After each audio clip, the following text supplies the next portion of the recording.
Good evening, sir. Good evening to you, sir. Good evening, ma'am.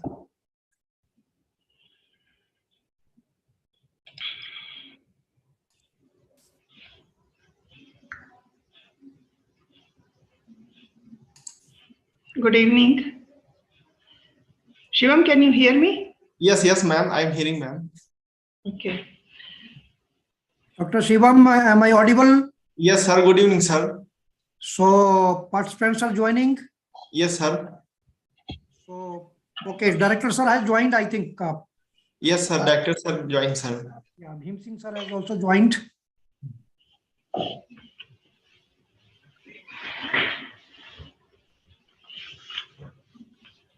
Now we are clear. Okay, sorry. Hello, good evening. Good evening, sir. Namaskar. Good evening, sir. Namaskar. Good evening, sir.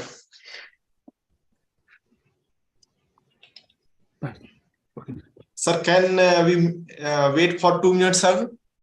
Your Okay, choice. fine. Your choice. Singh sir, namaskar. नमस्कार नमस्कार doctor साहब नमस्कार कैसे हैं नमस्कार sir बहुत smart लग रहे हैं थैंक यू सर मैं अभी डिपार्टमेंट से मैं घर आके ज्वाइन किया अभी डिपार्टमेंट से आया वापिस अरे ये क्यों बता रहे हो घर से कहो ऑफिस ये कौन देख रहा है ऑफिस में या घर है हाँ एक्चुअली क्या था ना सर के थोड़ा काम से निकल गया था ओके ओके तो इस करके फिर नहीं तो उधर से ज्वाइन करता तो और हाउ इज द लाइफ ठीक है सर बढ़िया अरे भाई वो आईआईसीपी नहीं कर रहे आप आईआईसीपी कर देंगे सर ये तैयार हो जाए यशपाल जी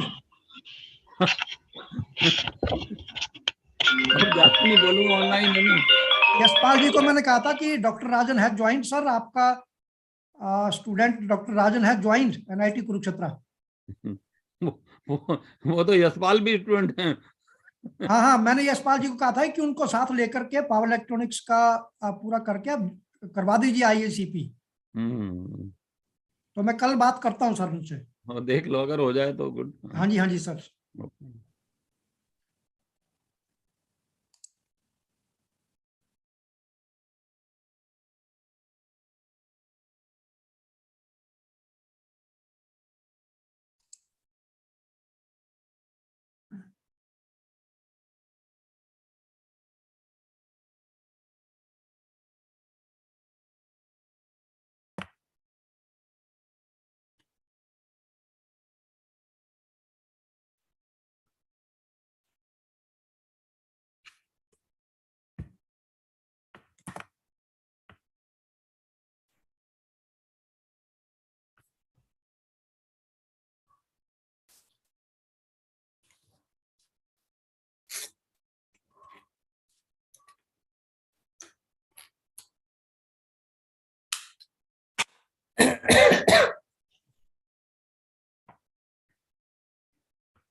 I think Shivam, we may start because number of participants may join. 17 are there, I think. Yes, ma'am. So we can start. Okay. Okay, ma'am. So healthy good evening to all of you. Ma'am, is it possible?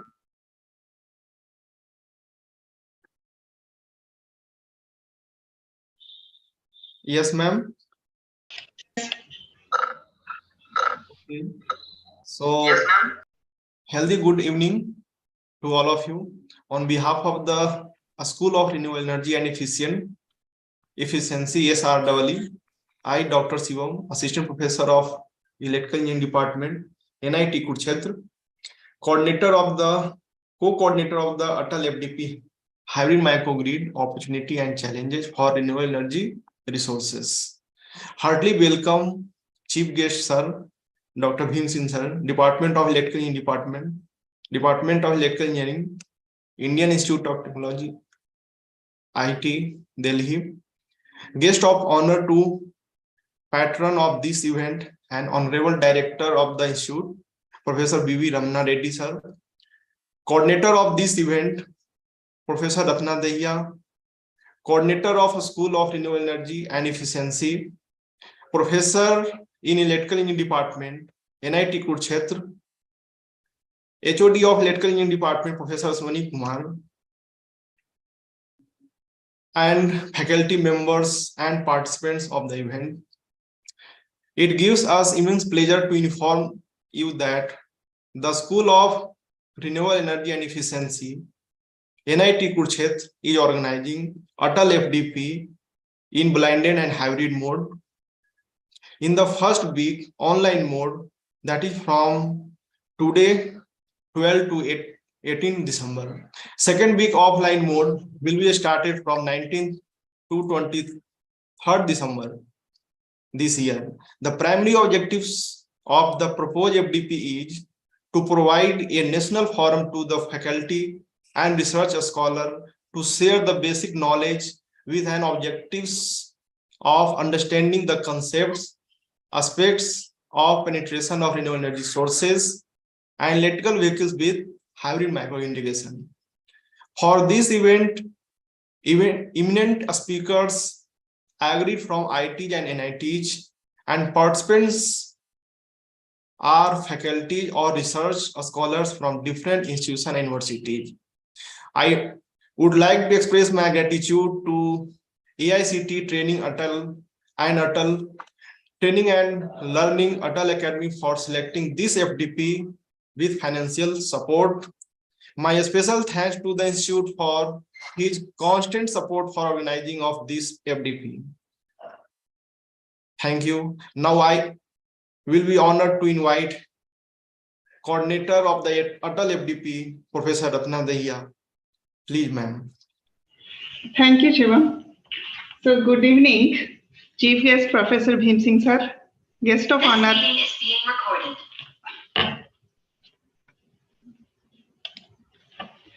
Guest of Honor, Honorable Director Professor Reddy, Professor Ashwani Kumar, HOD Electrical, and Professor Hari Singh, HOD Mechanical. I think he is also with us, and Professor Arun Goel, HOD Civil Engineering Department, faculty members, and dear participants. It's my pleasure to be with you in this evening.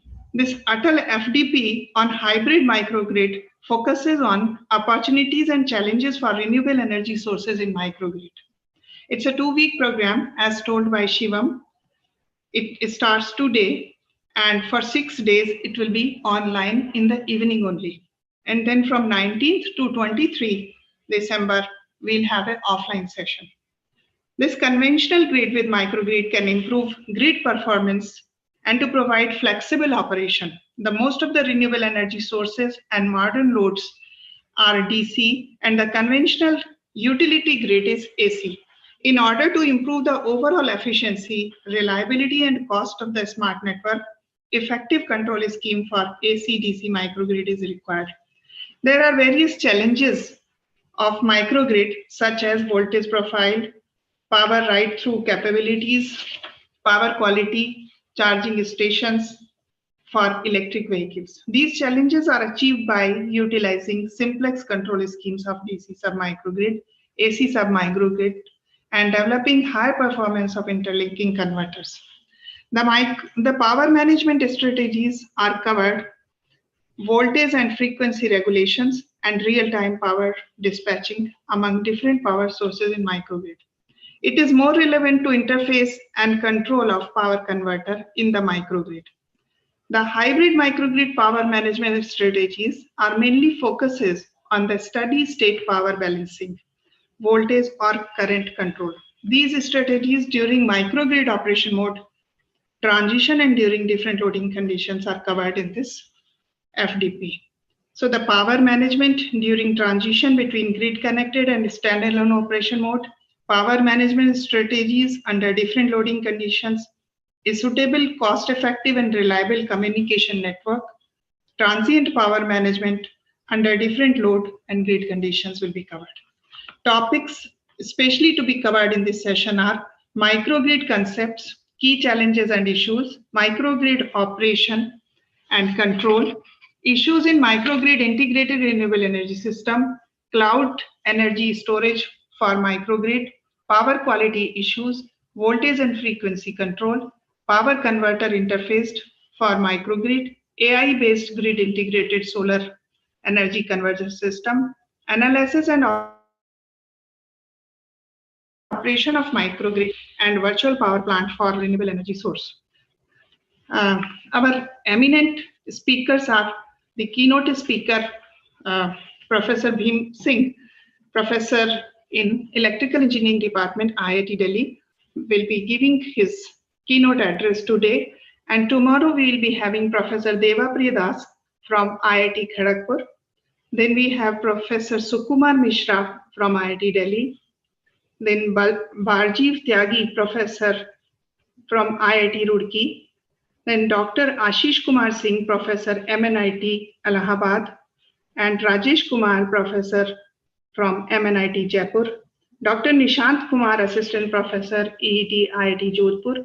Professor D.K. Jain from D. Kristmurthal. Mukhtar Singh from DTU. And Dr. Nishant Kumar, Assistant Professor from IIT Jodhpur. So we, apart from this, we have 4 mandatory sessions included in the FDP. This National Education Policy Implementation, National Education Policy 2020 Implementation. The lecture will be delivered by our Honorable Director, Professor Ramanna Reddy. Then we have Indian Ethos and Values by Professor H.D. Charan, Chairman, National Committee, Universal Human Rights Values, AICTE Delhi. Then another lecture we have Search for Happiness by Aditya Jha, Senior Software Engineer in Oracle, India. And last but not the least, the research methodology will be told by R.P. Chauhan, Professor R.P. Chauhan from the Department of Physics and IT, Kurukshetra. Apart from all this, we have 2 lab sessions also, which will give you the exposure of solar thermal and solar PV research experimental environment. In School of Renewable Energy Sources and Efficiency here in NIT Kurukshetra, we have a beautiful rooftop lab for solar thermal. So their PhD scholars are doing researches. So I hope this course will be a great help to boost your career. All the best. Thank you. Thank you, ma'am. Thank you. Now, with this, I would like to present a brief about the patron of this event and Honorable Director, Sir, Professor B.V. Ramana Reddy, Sir. Professor B.V. Ramana Reddy took over the charge of Director, NIT Kurukshetra on 5th February this year on an auspicious day, Basant Panchami. He is an alumnus of Andhra University, IIT Roorkee, and NIT Kurukshetra. In this long career spanning over 35 years, he served in various capacities as a teaching faculty at National Institute of Repute at NIT Kurukshetra, NIT Hamirpur. He also served as professor at University School of Information and Communication Technology, GGSIP University, New Delhi for the last 22 years. He possesses an excellent academic track record both as teacher and as a researcher, besides administrative acumen in technology area of information and communication technology in the last 35 years. His current research interests include wireless communication, which include mobile, sensor-based networks, computer communication networks, semiconductor and VLSI circuits, and microwave and optical communication. He has more than 100 publications in international, national, journal or international conferences. He has guided several PhD scholars. Now he has vision for NIT KKR, NIT Kurukshetra. He is focused on implementing NEP 2020 into at NIT Kurukshetra. He further wants to change the curriculum from outcome-based education model into value-based education model from the coming academic session. With this, sir, now I invite Honorable Director, sir, to address the participant and guest. Please, sir. Thank you, Dr. Shivam. Let me at the outset congratulate Professor Ratna Dahiya to have initiated the proceedings for having a 2-week-long ATAL training and learning through that. So you're going to have a 2-week FDP on hybrid microgrids, opportunities and challenges for renewable energy sources. It's a very welcome and laudable work that is being done. So let me also invite Professor Bhim Singh for today's initial lecture on the challenges on this area. So my greetings to HOD Ashwini Kumarji and the other professors of NIT Kurukshetra who have joined this evening, along with the other participants for this wonderful 2-week-long program. And it's quite interesting that this program is being run, not disturbing the normal schedules and taking time in the evening and trying to learn what are the various noises and challenges that hybrid microgrids have in this. So as far as I'm concerned, since I can have a simile from what has been given in this particular 2-week-long program and what we do in computer networks also. So, but today's the focus of the whole world is how do we have technologies which are sustainable. And I think in that light, the School of Renewable Energy and Efficiency has taken up a wonderful topic where the distribution, transmission and distribution of energy can be coupled with locally generated energy and then can have a parity between these two as and when a control system can be developed where you can utilize the energy as per the needs and as per the availability and as per the costing, and so many aspects are there in this. So this brings in a wonderful synergy between the existing electrical networking system, transmission and distribution, and further digging deep into how we can create a hybrid microgrids. I think a lot of work has been done in the area and wonderful speakers are there lined up for this particular 2-week-long FDP. So I'll be all eyes and ears listening to all the wonderful experts calling from different IITs and look forward to that this particular 2-week-long program is an enriching experience to all researchers and the students who are going to do this particular program. I wish success for this program and look forward to finding novel ideas and solutions to this microgrid concept. And this leads to a wonderful world where the sustainable developmental goals can be achieved by focusing our energies towards sustainable technologies, renewable energy sources to be tapped in a big way, and trying to have a mix of the traditional technologies and the new technologies which are renewable in nature. So a beautiful combination of this is what the topic is talking about, the hybrid microgrids. I wish this research goes a long way in finding problems so as to ensure that the energy can be given as a standalone to a microgrid or can be integrated with the distribution system, or a combination of these things can be worked out. And I know that this wonderful topic has a lot of deeper research components into it. And I wish this 2-week long program a success, and compliment once again the organizing team for taking up this ATAL program through AACT. All success to you. Thank you. Thank you, sir. Thank you, sir, for your enlightened words. Now, I would like to present a brief about chief guest, Professor Bhim Singh, sir. Professor Bhim Singh has received BTech from University of Roorkee, now in India, in 1977, and his MTech and PhD from IIT Delhi. He has guided more than 100 PhD MTech thesis. He has been filed more than 100 patents. He has executed more than 80 sponsored and consultancy projects.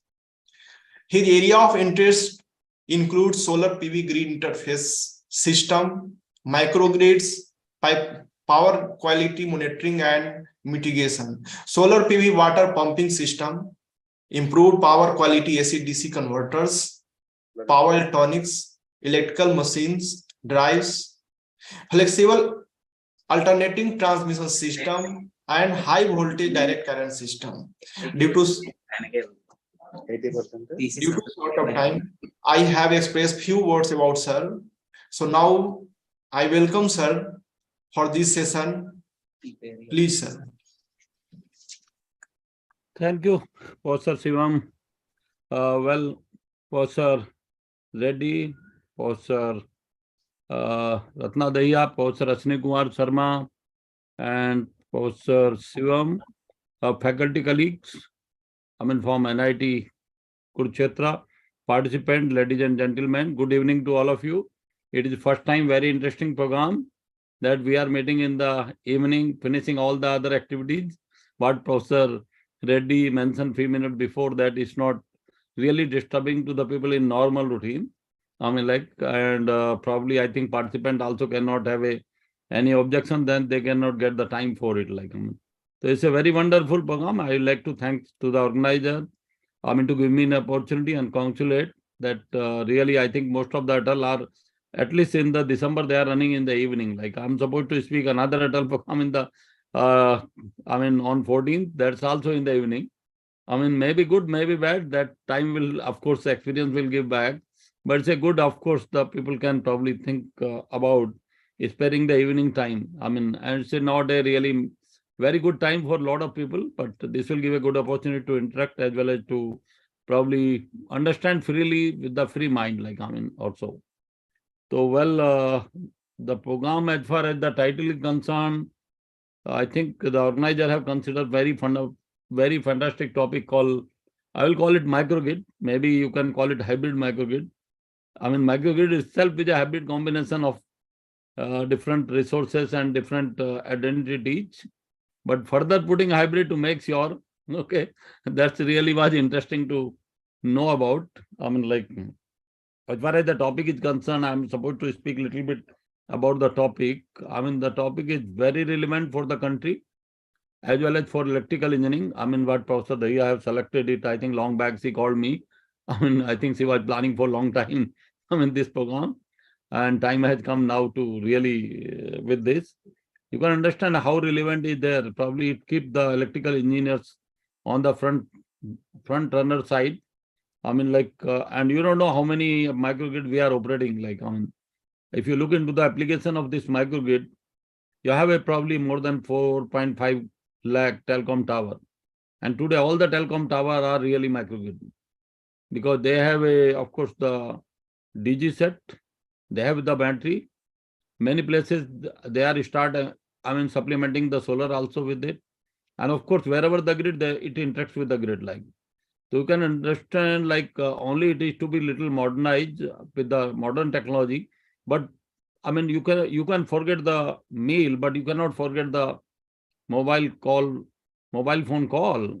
And that should be powered in a place where electricity is also not there. You might be going in a remote place where the electricity is not there, but you will certainly will have such a microgrid which we call telecom tower powered by your microgrid system, like, so that's a start kind of application, and then you are coming up day to day, many kind of, and another boost why it's coming up. You'll see the next application which start coming up, the charging infrastructure for electric vehicle. Like, these are the technology you can just think about. The electric vehicle, why it had to come, the microgrid have to play a big role.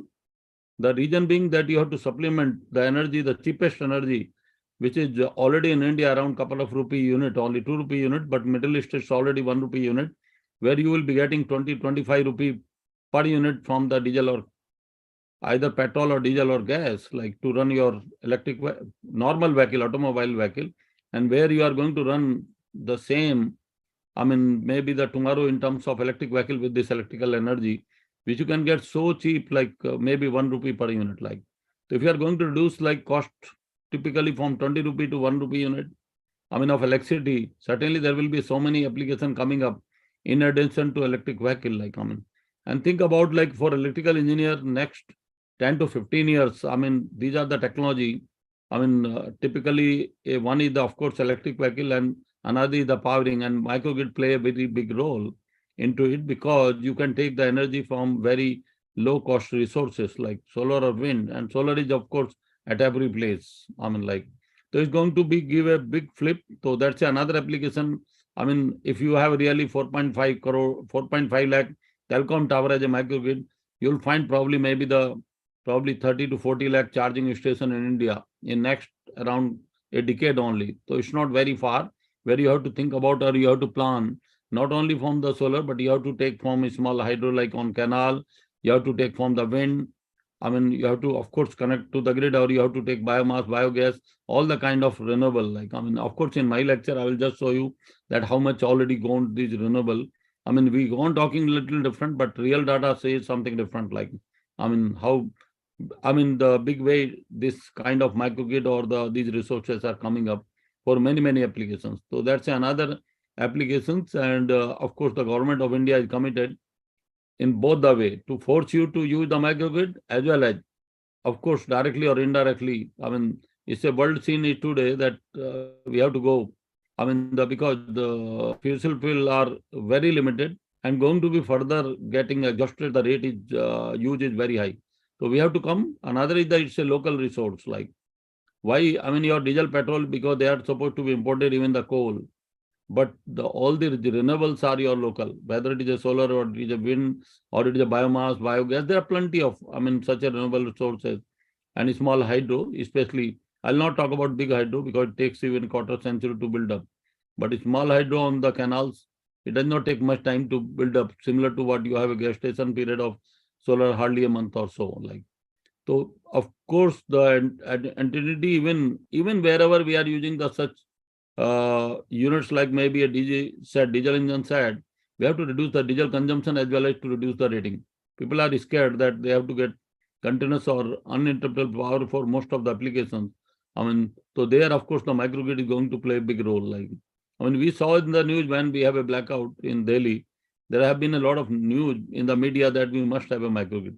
But certainly, after that we forget it. But these are the coming up applications. It's not to really forget. And the electrical engineers have to think about the different component. Like, of course, being electrical, we have to think about like a energy conversion as well as control what it is in our hand.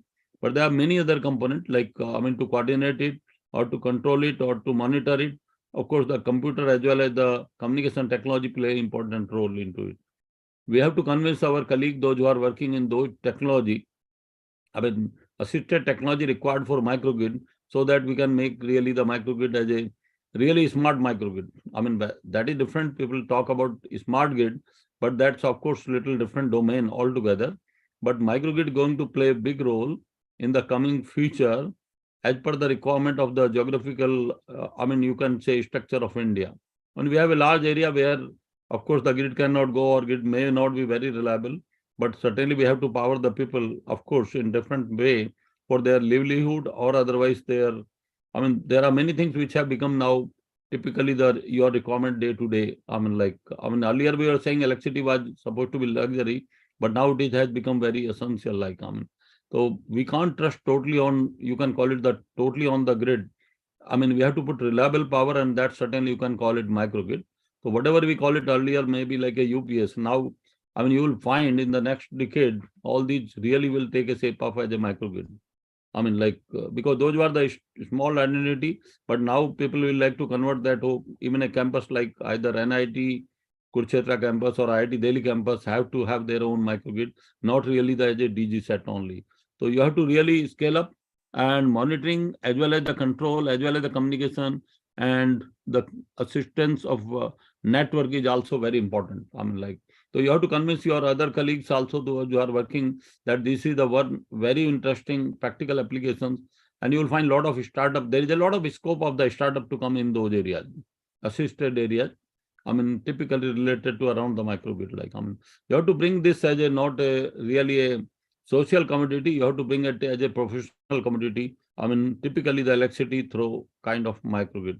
So I foresee as a very good career. I mean, I like to certainly typically see that all the participants will be benefited, or they will be really good energized for the thought to have either research or the development, or typically the startup, or different kind of activities related to this microgrid, and typically as a part of making the microgrid as a smarter grid, or putting all the features into it so that it capture the more and additional application to go day ahead. Like, I mean, typically, like, so we have to again, I mean, we are the people of probably very conventional generation.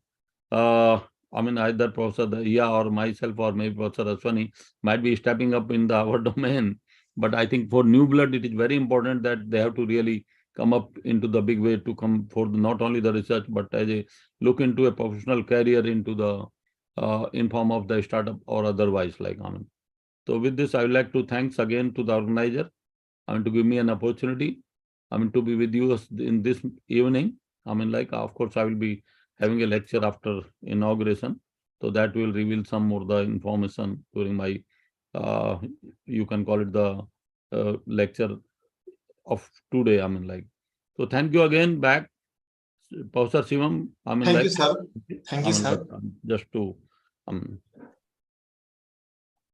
so go ahead, please. I mean, you can go ahead. Thank you.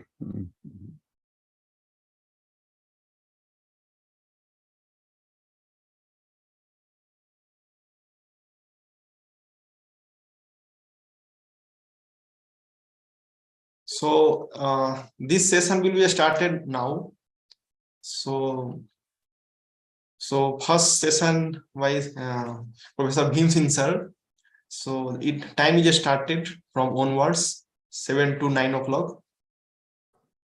You can start after 15 minutes. Okay, ma'am. है ना, sir से बात कर लो. If he desires, तो after 15 minutes. Okay, ma'am. You can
I think, Sir Shivam, we can start, or you can ask Madam. I'm Yes, ready. sir. You may start, sir. So I am ready. I mean, like, okay. Yes, sir. Now you can start, sir. Okay. Thank you. Thank you, sir. So let me You're share. welcome, sir. Please Oh, start. thank you, Madam.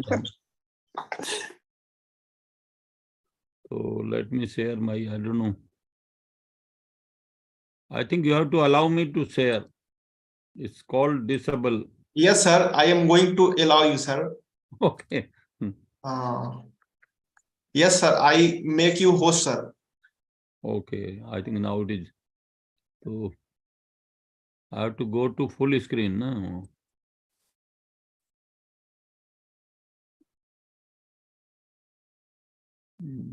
I think my screen is visible now. Yes, sir. Visible, sir. And now you can see now. Hello. Yes, sir. You can see slide now? Yes, sir. We are seeing, sir. Okay, so that's okay. No, oh, yeah, okay, I hope. Okay, it does not obstruct my slide. So, well, good evening to all of you again. I mean, like, well, I think I have been asked to deliver first lecture. My job is very simple then. You know why I can speak anything at first. If I could have been second or third, then difficult, little bit difficult, because I mean then you are limited, which already speaker have spoken, like so let me go directly what I mean, like this, of course, I think Professor Singh already mentioned about it. And now coming up, like why typically you can call it like your things are becoming important. I mean, there is a need for energy. You can think about, I mean, how much is the electricity consumption growth is there from 2007 to 2000. Typically, I mean, you can call it like by 50, which is looking like a map here. So we are expecting to grow the growth, I mean, of 2050 around maybe like a 5 to 6 times. Like so, with the increasing industrialization population, the energy demand is expected to increase drastically. And therefore, to meet the energy crisis and to improve the reliability, security, and efficiency of the electric grid, there is a need to integrate various distributed resources at the point of common coupling. And well, if we talk about today's scene of power in India, we have a 407 gigawatt or 407,000 megawatt. I mean, on 30, that was on 30th September 2022, which is again to be like around like a little old data, about 2.5 months old data. I mean, like where you can just see other typically now renewable have come about 40%, like I mean, and day by day it is increasing, like I mean, also we'll have a next slide maybe. So you can just see what is the share of like now of different renewable is coming and other sources are there relatively. And the trend towards renewable energy source, I mean, similar to like a world, we have to also go for different renewables. I mean, like, of course, some of the renewable are going very fast rate, some are not going that way. So renewable energy generation in 2021 is set to expand more than 8% to reach 8,300 terawatt hour, the fastest year-on-year growth since 1970. And solar, photovoltaic, and wind are set to contribute 2/3 of the renewable growth. And China alone should account for almost half of the global increase in renewable electricity in 2021, followed by US and European Union and India. So wind is set the largest increase in renewable energy growth, 275 terawatt hour or almost 17%, which is significant greater than 2020 level. Like so, why we require renewable energy? So most of our electricity comes from coal and nuclear and other non-renewable energy power plants, and producing energy from these sources takes a severe toll on our environment, pollution, our air, land, and water. And renewable energy sources can be used to produce electricity with fewer or almost no environmental impact. And these resources also have benefit of being abundant, available in some capacity nearly everywhere, and they cause little, if any, environmental damage. So fossil fuel such as oil, coal, natural gas are not renewable. So since their quantity is finite, so once we have extracted them, they will cease to be available for use and economical viable energy source like. So the electricity generation and your health, of course, 66% of the national sulfur dioxide which comes from acid rain comes from electricity generation only, and 25% of nitrogen oxide which react with the sunlight to create ground level ozone and smog comes from electricity generation. And ozone O3 occurs naturally in the upper atmosphere where it is beneficial. However, ozone in the lower atmosphere creates the urban haze, which is we call it smog. So particular matter type of air pollution, more commonly referred as soot, so exposure to particular matter is especially harmful to people with lung disease, especially asthma, bronchitis, and emphysema and heart disease. And carbon dioxide is a climate change gas that causes global warming. Global warming can lead to a spread of infectious diseases such as malaria and dengue fever, and it also contributes to air quality problem, which increase the health effects on air pollutant. So the renewable benefit the economy. What are the benefit of renewable energy, which part of we consider now renewable this your microgrid? So good for business, providing energy security, economic development, energy price stability, and reduces the global risk of climate change. And energy security provides the reliable power supply and fuel diversification, which enhances the energy security and lower risk of fuel spill while reducing the need of imported fuel. And price stability. These resources do not entail fuel cost or require transportation and therefore offer great price stability. And electricity and environment, of course, the renewable energy and environment goes in hand in hand, and traditional electricity generation is responsible for the emission of host of chemical with widespread environmental impacts like. So this you can just see how typically the emission of different resources, especially the conventional, you can call it fossil fuel based coal, as well as typically biomass firing or natural gas. But you can see solar, wind, typically, or hydro, they have almost no pollution like. So coming to the key renewable energy sources, starting from solar, especially solar photovoltaic and solar thermal. Photovoltaic, of course, taken a lead, and then wind, of course, onshore and offshore. Both kind of, we are start putting wind into the water, especially many countries. Of course, in India, we don't have so much on, of course, on, and then hydropower like. So these are renewable energy scenario in India, including hydro. You can see at the moment we have typically 164 gigawatt, which the government was committed by 2022, or you can call it 75 years of celebration to go 175 gigawatt. And of course, even being a couple of years gone in the, you can call it epidemic COVID, still we are not very far. Hopefully these 3 months, because that the data on 30 September, we are hoping probably will be able to reach the figure corresponding to around 175 gigawatt, out of which you can see the more than 60 gigawatt is the solar, which is 14.9% share, typically out of 164 gigawatt like. So you can call it like a typically this contribution is the overall, but 61 or 60, more than 60 gigawatt is the big rise in the last couple of years. I have come 20 gigawatt. Before COVID, we're having hardly 40 gigawatt, and 20 gigawatt is added in a couple of years. So you can call it every year we are adding more than 10 gigawatt. You can call it every month, even we have almost gigawatt. And this total, you can call it renewable in total grid is around 40% now. So this is like, you can call it a substantial growth, compared to other economy in the energy sector, renewable energy sector. And this is typically, you can just see how the total, typically wind also start, of course, wind got earlier a big growth, but now, wind have gone a little slow, now it start coming up.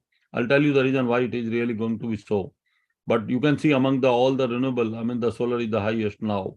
In spite of course, it started the late among all, but it crossed all the renewable in India, like also.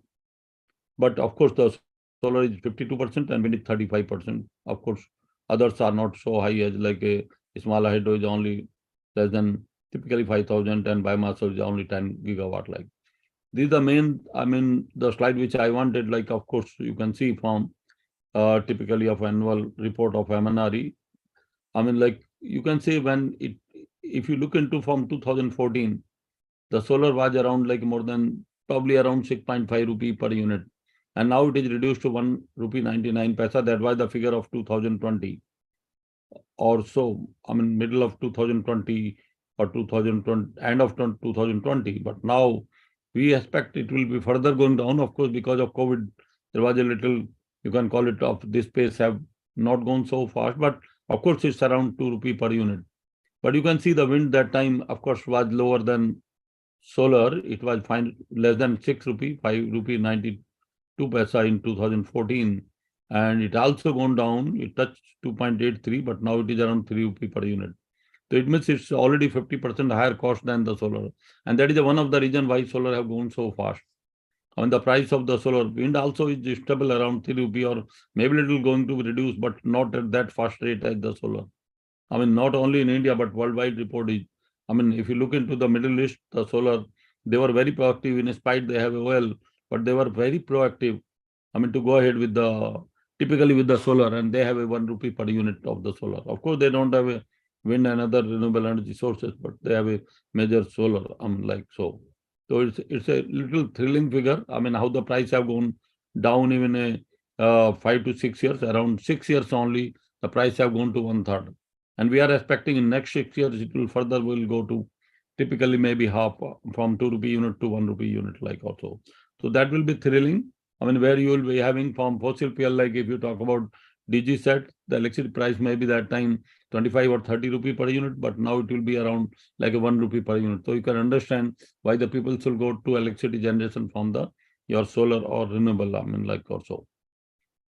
So now coming to like why we have a concept of like a different technology like called the smart grid, I mean, which also relate up to some extent with the your microgrid. I mean, the concept has come, I mean, which really started from microgrid, but you have to make this even not only the microgrid is smarter, but the overall grid also is smarter, but taking some of the elements which you can call it like a putting the local resources of generation, as you can see, smart building with the distributed generation solar on rooftop, and then you are having a accounting the energy properly in a smart way with the proper communication and proper control, taking of course with the proper monitoring, I mean, of this. And of course you have a both kind of renewable here, maybe wind as well as the solar as a big way. Of course, there are many technology which I was mentioning as application or supporting technology like electric vehicle, as well as the energy storage. Like, I mean, the energy storage, people have an argument like you can have energy storage like maybe a battery energy storage system or so, but we hope the probably electric vehicle will play a very big role. I mean, not only even a part of your smart grid, but kind of a microgrid like also. So, well, if we talk about that is a smart, what is that microgrid? The microgrid, we can call it a very specific portion of the smart grid that deals with the integration of a small rated distributed energy resources as well as storage resources closer to the load, chiefly with the distribution domain. So you can just see here as a diagram that you have here the local generation by solar as well as wind and other sources, maybe biomass, biogas. And then you have typically the energy storage also, as well as, of course, you have energy consumers also, because finally you are providing entire power to the typically the consumers or loads like. And of course, this you can call it the microgrid in general you can call it interact with your normal grid. I mean, it can take power from the normal grid, or it can feed the excess power to your normal grid. But of course, you can, even if grid is not there, you can manage your own resources, own storage as well as from the generation like. I mean, so that is what now as a microgrid identity is called in general like. I mean, also as you can call it classical identity of the microgrid like. So you can call it typically how microgrid legacy has gone over the way that we started. I mean, initially we call it like we start calling like a natural microgrid as far as I know, then evolved to localized with the controlled distributed distribution grid, and then dynamic microgrid. So it's going to be like day by day going ahead to make the microgrid as a smarter also. I mean, we were having a natural microgrid, like you might have I mean, for providing your buildings like maybe DG set as well as some kind of storage. I mean, you might have a house, you can call it like a domestic inverter or kind of UPS like. but now it is providing the utility itself feel, or the local identity itself feel, that we could have little bigger identity so that we can use efficiently the local generation, as well as we can use optimal way the storage also, apart from taking electricity very costly identity like a DG set or otherwise, like also we should be able to reduce the rating of the DG set, as well as we should be able to reduce even a diesel consumption also in those generation. So you can call it traditional grid by the power flow only one direction, starting from generation, then go to transmission, distribution, and consumption. But of course, in microgrid we go in both the way. Both the way in the sense you might have typically the generation locally, so it can feed in both the direction. So power flow, of course, lot of infrastructure of the, like a typically communication infrastructure, protection infrastructure, measurement infrastructure. All really have to look care that now power is bidirectional, like flow. You may have to even have some generation in distribution system, which you might put even towards another kind of a load pattern also.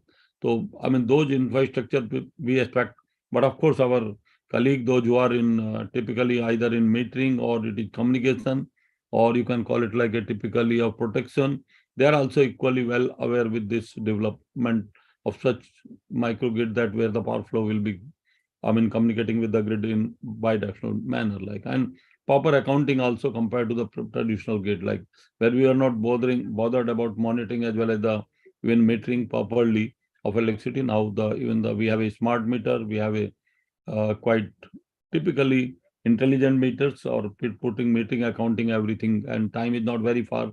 We'll be accounting at every nook and corners of this grid, like So there is a typically of anatomy of the microgrid, which have, you can call it, it has a generation, is a reliable generation as a cost effective with the renewables, and you must have typically like a fuel cell, not necessary only the typically we call it renewable, but we might have like a fuel cell, waste heat recovery and optimization as far as energy is concerned, for other purpose also, not only in form of the electricity. And then you have a bidirectional inverter also, to have a power flow in bidirectional. So virtually you can call it the converter, or inverter should be able to work not only as an inverter, but should be able to work as a converter also, so that is the feeds from DC to AC, AC to DC, as well as you might have even because many resources as well as like energy storage are DC in nature, like so you have to integrate all those with this. And of course, you have a software with we call it sophisticated local management and integration with the building automation and grid aggregation and dispatch required the kind of. And then of course energy storage. Of course, energy storage have a different kind of, we foresee that this energy storage will take a different shape. I can tell you, like in North America, even 1986, they tested a 10 megawatt 4-hour peaking capacity battery energy storage system using 18 pulse voltage source converters. But you can say even a Chinese developed around a decade before 9 megawatt 4-hour peaking capacity, 36 megawatt joule, energy storage, battery energy storage system. You can install, but there is a difficulty of such large energy storage system. The major difficulty is first you require the space, which is not so economically available like a city like Delhi or metropolitan city. So space is the major constraint, then the cost involved of installation, as well as the typically the maintenance, replacement. These are the major issues. But the technology, this energy storage, we are expecting from typically from the electric vehicle. And the advantage of electric vehicle energy storage, will be, of course, these are also again the batteries, but the major benefit will be that they are not really very high rating. They are distributed in, they will be well distributed in distribution system. So you will not be going to inject the power at one place, or you are not going to charge the battery at one place.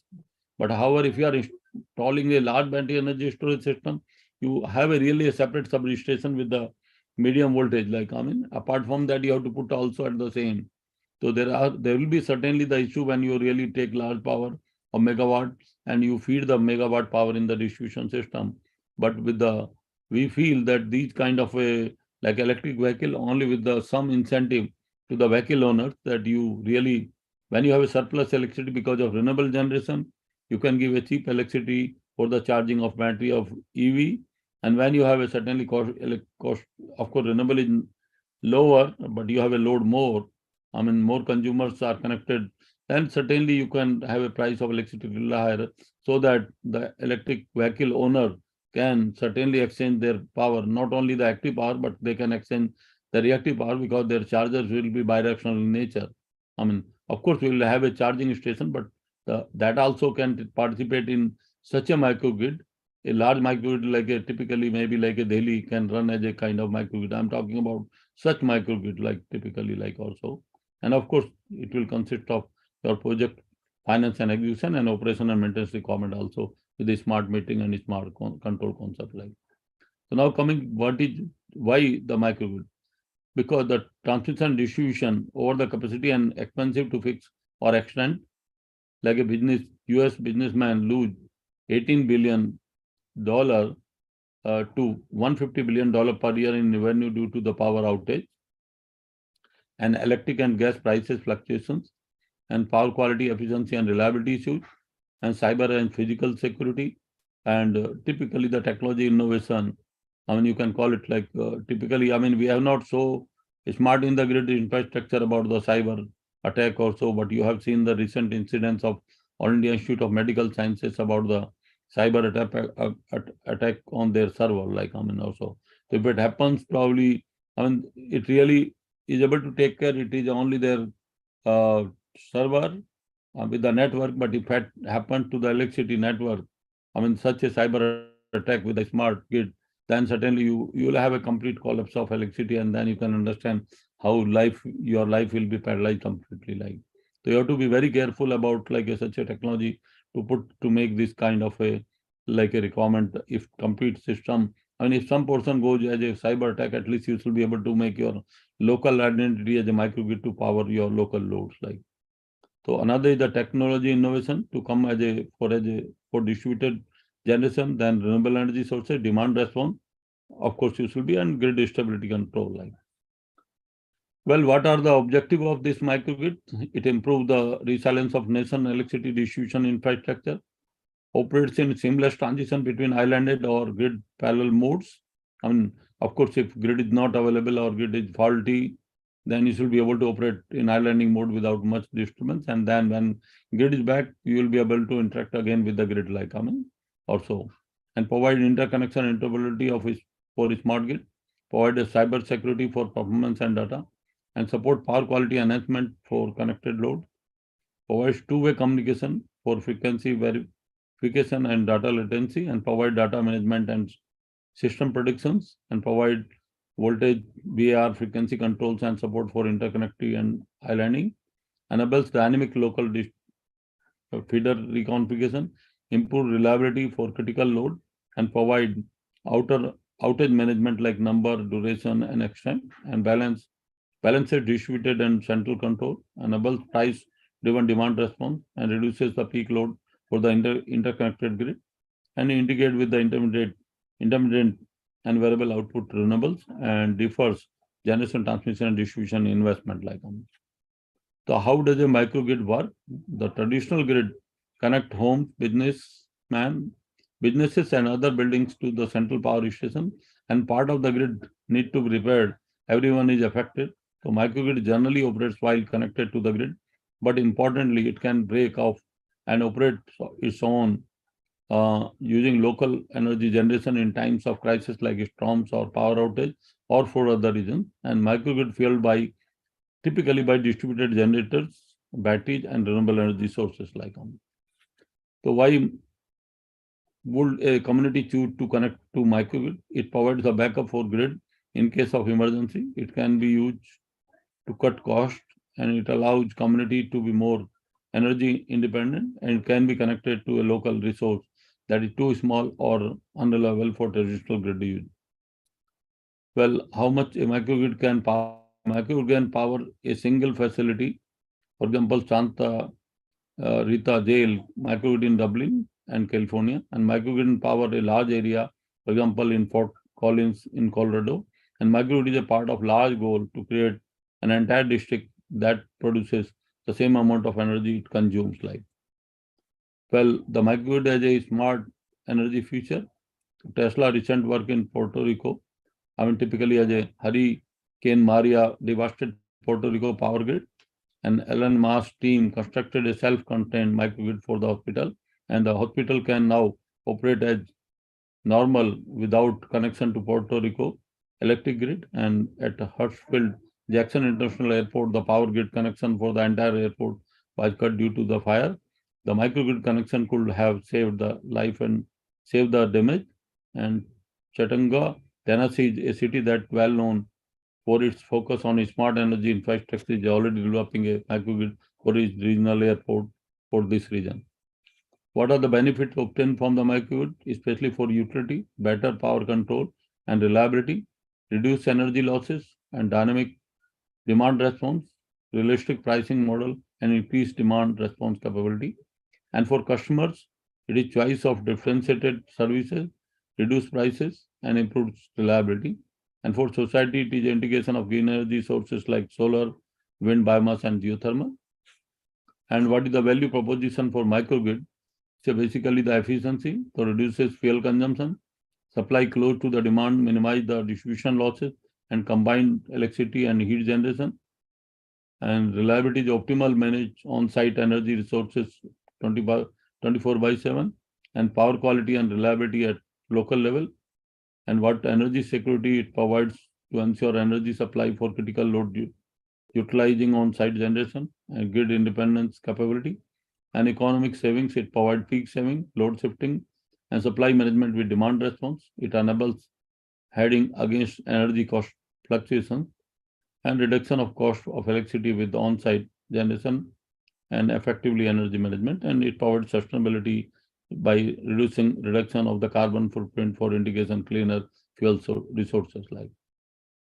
And is a building owner or operator. What is the value proposition of the improved energy reliability during natural or man-made grid interruption, cleaner electricity and reduced emission, and reduction of demand and time of use charges.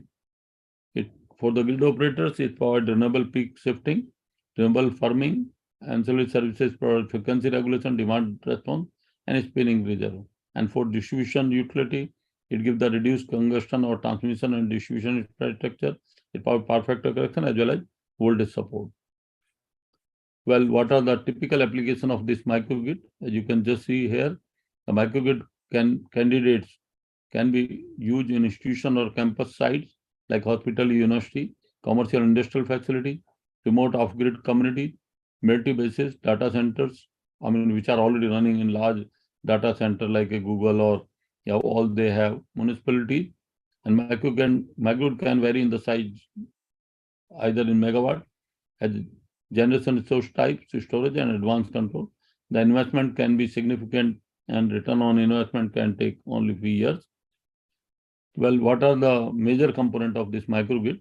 The microgrid master controller, the match load with the generation in both islanded mode or grid connected mode, optimize integration, dispatching and control of distributed energy resources and load, and it ensures combination of distributed energy resources, improve economics, and maintain reliability and manage frequency and voltage, and provide the real-time response and fault protection, and connect and disconnect from the grid.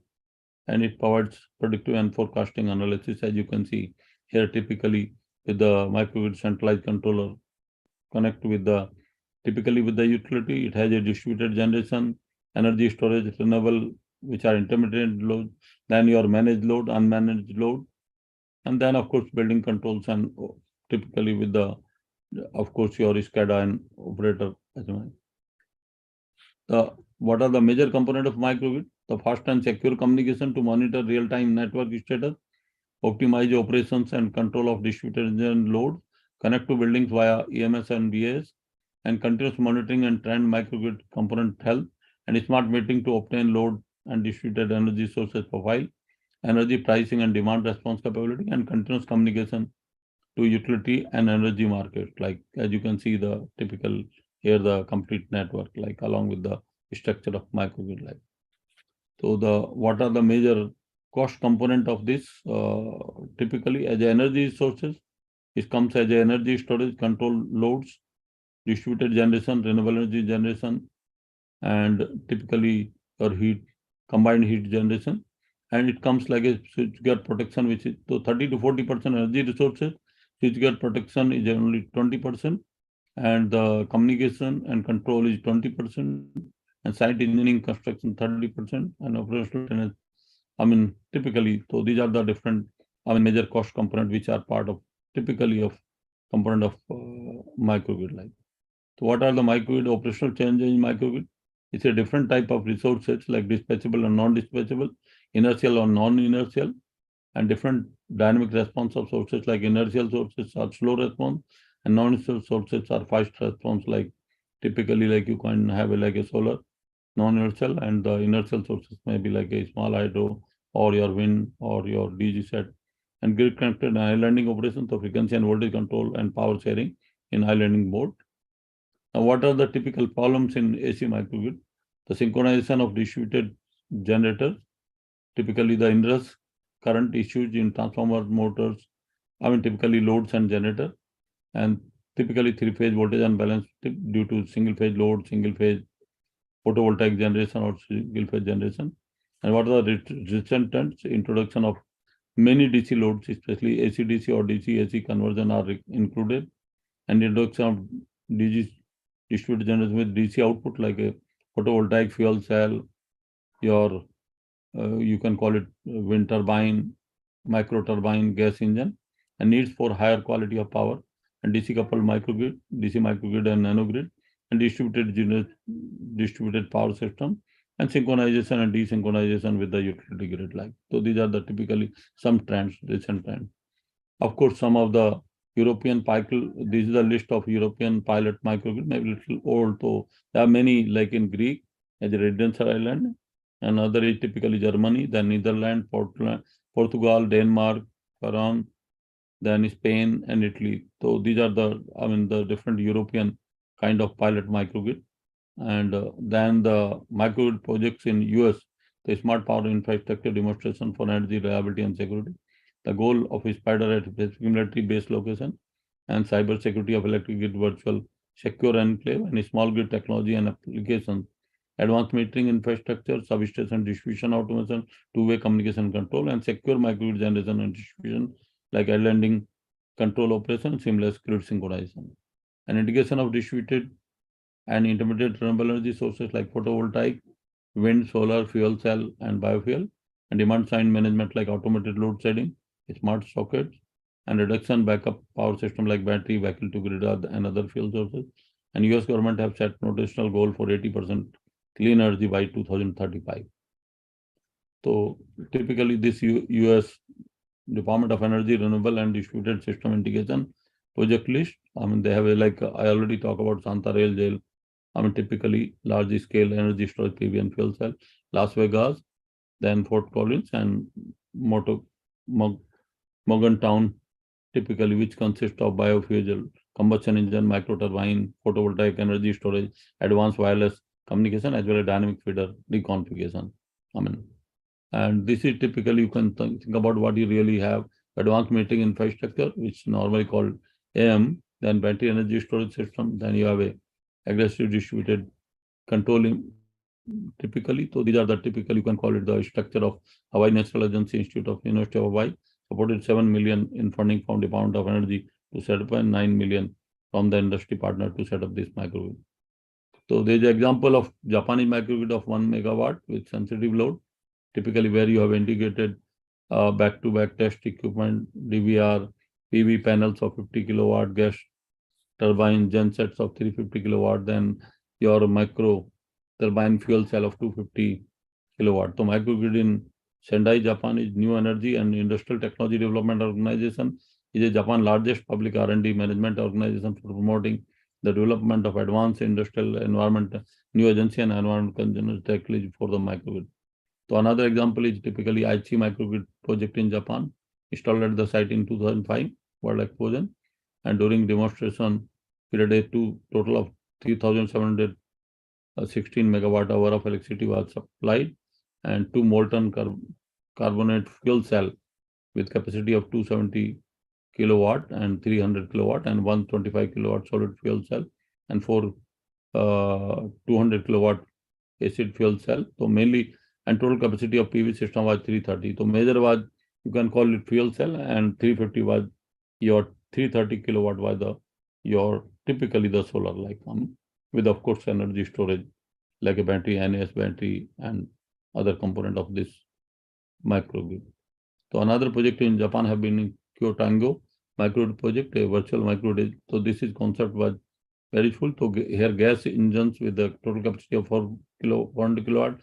Again the micro turbine with the fuel cell of 250 kilowatt and reduced battery of 100 kilowatt hour. And in remote location 2 PV system and 50 kilowatt wind turbine also installed to take care of all the components of the microgrid like. So HNA microgrid another one. So 170 kilowatt gas engines and 100 kilowatt PV were installed. A 50 kilowatt inverter for the PV system is used to compensate demand imbalances between the three phases. Then the typically microgrid project in China, so external microgrid in Nanji island. So total investment of, you can call it 150 million and 10 sets of 100 kilowatt wind generator, 545 kilowatt of photovoltaic, 330 kilowatt of marine power generation and 300 kilowatt of storage battery and 1600 kilowatt standby diesel generator in this microgrid. So you can call it typically schematic of your, if you talk about microgrid, I mean here you have like a single shaft micro turbine of 30 kilowatt, then you have fuel cell of 30 kilowatt, then you have of course building apartment load, single consumer load, then wind generator of 15 kilowatt, then you have a photovoltaic of 13 kilowatt again with the single residential consumers, apartment building, and then you have an energy storage device, another load, and connected typically to the grid through power synchronization. So that's the basic of this kind of microgrid like.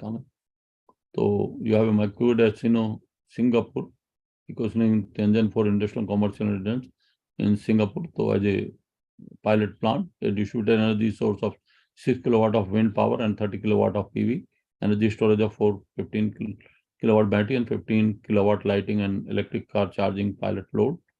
And microgrid total installed capacity is expected to 175 megawatt, annual generation capacity of 390 million kilowatt hour to meet the electricity demand of about 130,000 families in Singapore. So you can call it how the wind and PV microgrid at Nanjing this. So you have wind turbine of 7 kilowatt, wind turbine of 8 kilowatt, 50 kilowatt solar, as well as 300 ampere hour batteries connected to typically to the AC bus, which is synchronized grid as well as feeding to the load. Now coming to microgrid projects in India, so which is mainly, I mean, started from solar only. So 63 solar microgrid installed in India so far. India has the world largest solar array of Kamathi, Tamil Nadu. At the mid of 2000, India's scale of renewable energy goals from 175 gigawatt to 220 gigawatt over the next 4 years, and with around 40 gigawatt of that goal representing rooftop solar like. So one of the most important energy access program in India was 24/7 power to all, an intensive effort to improve energy access to individual household and home, and 4.4 billion Saubhagya Pradhan Mantri Sehaj Bijli Har Ghar Yojana on solar lighting program launched in 2017, delivering low cost of free solar kits to many rural household like. And India has also has a village electrification program called DDUG, Deen Dayal Upadhyay Gram Jyoti Yojana, which was launched in 2014 to drive improvement in electric grid in rural areas. And Chhattisgarh Renewable Energy Development Agency has installed and operated more than 500 solar microgrid. And Husk Power has built up a 75 microgrid in India and Africa, connecting 15,000 homes and business like. Well, India first installed solar microgrid commission in Gujarat. The Swiss multinational Giant ABB today announced it has a commission India's first industrial solar microgrid at Vadodara manufacturing facility in Gujarat. And other microgrid in industrial, commercial and residential, 2 megawatt hydroelectric PV complementary microgrid in Bentang, Usain Konai, so came up in operation 2011. So first megawatt level hydroelectric or PV station in China and 2 megawatt PV generation and a 12.8 megawatt hydro system and energy storage of 15.2 megawatt hour. and its average production capacity will reach 2.8 million kilowatt hour in 25 year lifetime, and so generating capacity will reach 700 million kilowatt hour. So the distributed PV generation and microgrid control project in Hang College of Finance Taxation completed December 2010, a 50 kilowatt PV system, 200 kVA, 200 kilowatt hour solar storage system, and PV generation system is located on roof of shared dormitories to meet the demand of dormitories and canteen. So now coming up, this was some of the concept of microgrid as well as example. Of course, there are some maybe old data, but it's coming a big way.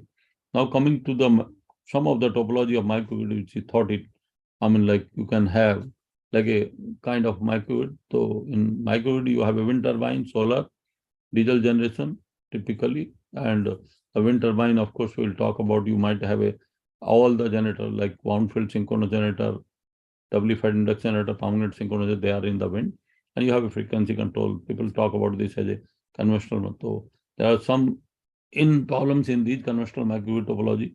Typically, the use of diesel generator set, I mean, which have a fuel consumption of diesel depends on the shaft speed rather than loading. Conventional system has a speed governor, frequency governor, and wound rotor used in AVR with maintenance issue, and DFI is with the two converter complex. And typically, so these are the some in wind energy conversion system, solar also as well as battery also. Now, the typical, we call it, of course, we cannot call conventional. You can think about, we have normally in such a microgrid, we have a DG set, we have solar generation, we have wind generation, double converter. Of course, if you are using PMSG or you are using DFIG, again double converter, and you are using battery with again voltage source converter, and you are using again solar with the DC-DC converter and VSC. So many converters are used. That's the reason when some people call it, of course, you have a load that we call it like it's a standalone microgrid with the conventional concept like. So you can call it like again conventional small hydro generation also can be, people are using like induction generator and turbine control as a poor voltage frequency control also. So now if coming to the motivation for improvement in this, that we can't have a like a diesel generators typically with the DFIG as well as wind turbine, DFIG, PMSG and solar, and with the proper integration of this like. So we can use in place of conventional synchronous generator, we can use the brushless synchronous generator. We can use voltage and frequency regulation, power quality improvement using one voltage source converter. We can have integration at DC side of voltage source converter. So in light of that, there are some configuration which we thought it of proposed microgrid topology. One thing I can call it, of course, you have a like a normally the diesel engine, but you supplement the power with the help of like a typically storage is required, but you might have a wind also. And normally we start using the variable speed wind. I hope in spite of it has a double the converter as you can see here, but we start using, why we start using the variable wind, I mean wind turbine, because it is capable of generating around 50% more energy compared to the fixed speed wind turbine. So you cannot deny the technology in spite of very sophisticated technology with the variable speed with the two converter, but still the payback may be few months of all the sophistication and complicated control and lot of power converters into it like. So these are the some configuration that you can use for diesel set also. I mean, in such a configuration, not necessary conventional generator, you can use squirrel cage, or you can use permanent generator, or you can use even a synchronous reluctance generator or permanent generator. And of course, for wind turbine, you can use the BLDC. So another configuration that you can use for the typically again the brushless generators or conventional generator, and you can use the DFIG. The benefit of DFIG, I don't know whether you have gone for wind power generation. I mean, the converter rating reduces to hardly 30 to 40%. I mean, both the converter, and you can use even the, if it is a very close proximity, the energy storage also you can put DC-link of the converters only like. So similarly, you can use, of course, another generator with double converter, and you can reduce the number of converters, and you can use the brushless generator also for the DG set like. Similarly, for the kind of, I mean, the brushless generator for wind power generation with double the converter. So there are plenty of concept you can think about using different kind of machine for diesel as well as for wind generation for these two resources. Like along with the energy storage like wind, even you can improve the fuel efficiency of the DG set also by making what you can call it, operating it in fuel economy zone, on which is 80 to 100% of the your DG set rating like, I mean also. Or you can have like a typically like even the DG set operating at variable speed, so you can have a good fuel efficiency, as you can see here. Operate your even diesel engine at variable speed, by providing variable power from DG set also, so that you are able to get better economy of the fuel, even of the diesel also. So that's the concept typically with variable speed diesel engine as well as variable speed wind turbine, like so these are the configuration related to that of kind of your, you can call it in the topology like of wind as well as DG set like also. So there are plenty of configuration possible because you may have many machine and many kind of converter you can think about. Now coming to like as a fee, configuration we tried in our laboratory with our research student with different kind of wind, typically like a DFIG with the battery as a standalone. So we go to some of these case study which our student have done it. These are one of the case study we thought of using typically the wind turbine with the of course with the DFIG and feeding to the local load, and of course putting the battery on the DC link of the two both converters like of course this have been used already. Like of course I don't have typically the photograph here, but it's used for telecom tower of around 50 kilowatt power rating even in India also, as well as in South America, as well as in America also, for maintaining telecom tower. The major benefits of this comes like, the DFIG, the machine rating can be reduced if you are having a wind turbine, typically let's say 150 kilowatt, DFIG can be only 100 kilowatt order of that. And its efficiency increases better than even a conventional synchronous machine for the generation. And here the converter which you are using, you can just see, it can be even, you know, to put a separate converter for battery energy storage system. Like here, these converter can be used for even a part of storage and element also, and feeding variety of the local load in islanding, or you can call it standalone operating mode, which I have told you many applications. You can have a 3-phase 4-wire by providing like a typically one additional, you can call it winding on the transformer with the star connection with neutral, as you provide normal distribution system like and the converter is responsible for, of course, taking care of the power quality problem and utilization of this DFIG much proper way. So these research students have operated it for MPPT, the solar. These are control of typically kind of DFIG. The rotor converter control. So you have a wind. The reference speed comes from the MPPT of the wind, and then you have a control and output of this. You can call it like a control from that, and you have like a typically control of rotor side converter for MPPT, as well as maintaining typically the power factor on stator side unity like also. So these are control of for MPPT as well as your current components. For unity power factor, you can control the reactive component of your rotor side converter control. And as far as your typically stator converter is control, you control the voltage as well as typically the frequency of stator side from that. So that provides the power quality improvement also, even if you are feeding non-linear load. Your generator currents are maintained sinusoidal as well as balance from this factor control, so fuzzy logic control like. And these are the, of course, control equation for this kind of converter like. They typically hardware which our students have developed with using DFIG and battery in the laboratory environment. These are the parameters of it, of the prime mover as well as this, and you can just see, the stator side current is sinusoidal where the load is non-linear, and this is the stator side converter control, and where is the non-linear load connected here typically. But you can see the voltage, typically the all currents voltage TAG is 3.8%, where the load was quite highly non-linear with the 32.3% TAD, where here if you look into the stator current, TAD was only 4.2%. So machine is not affected by even non-linear load and provide the constant voltage, constant frequency with, you can call it 3.8% TAD, like with well regulated. And these are the, of course, dynamic result. As you pass the wind speed you vary, it goes to subsynchronous to super synchronous speed, or Yes, from excuse me, sir.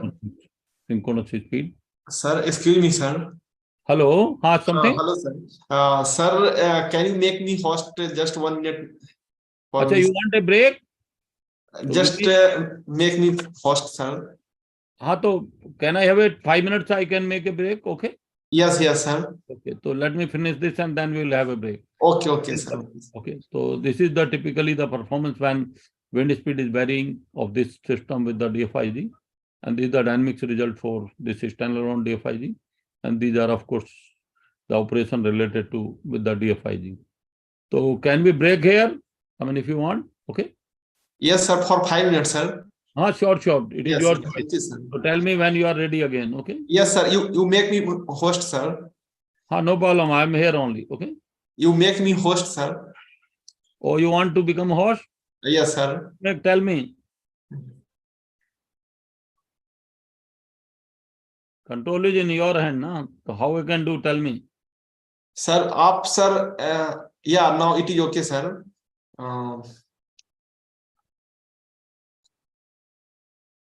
You are able to take back, na? Yes, sir. Now it okay, sir. You can start, sir. So 5 minutes you want, na? Sir. Now I'm making host you, sir.